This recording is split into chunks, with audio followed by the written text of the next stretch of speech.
बहुत सारी चीज़ें होती हैं। कई बार ये बुरी आदतों को भी बढ़ावा देता है। जैसे कि बच्चों का एक ग्रुप होता है, जैसे कई लड़कों का स्मोकिंग करते हैं और वो दूसरे को भी ऑफर करते हैं।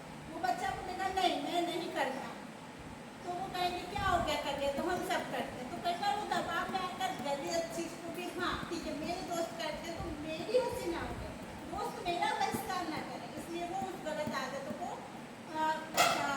एक्सेप्ट कर लेते कि हाँ मैं भी कर लेता हूँ।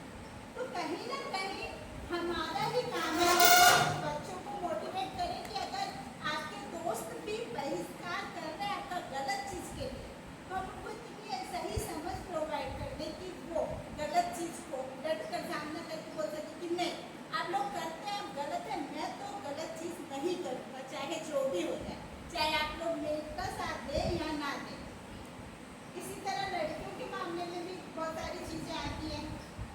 उनको लगता है कि ये चीज़ हो रही है। कई बार क्या हो जाता है कि ग्रुपिंग हो जाती है कि मैंने कुछ चीज़ बोली, झूठ बोला, एग्जाम्पल के लिए मैंने झूठ बोला और मेरी बेस्ट फ्रेंड ने मेरे झूठ में साथ नहीं दिया, तो मैंने दोस्ती तोड़ दी। तो ये चीज़ भी आती है।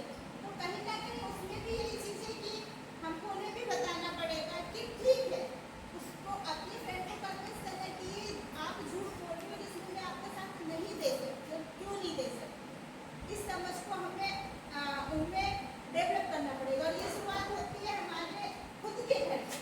हम अपने बच्चों को सही समझ दे सकते हैं।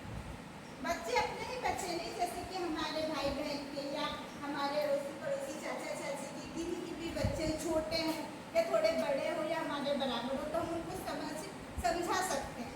और मेरे ख्याल से समझ सिर्फ हम छोटों को ही नहीं दे सकते, बड़ों को भी दे सकते, बड़ों को भी दे सकते, बड़ों को भी समझा सकते। बस उसमें हमारे समझाने का तरीका ऐसा हो कि हम उनको ऐसा नहीं लगना चाहिए कि ये हमको कम समझ के समझा रहे हैं। उनको इस लहजे में, इस लेवल पे समझाए कि हाँ आप समझदार हैं, पर एक बार उनका ध्यान आकर्षित करा दें कि कहीं ना कहीं ये बता हमारे लिए जरूरी है। धन्यवाद। बहुत बढ़िया, बहुत बढ़िया।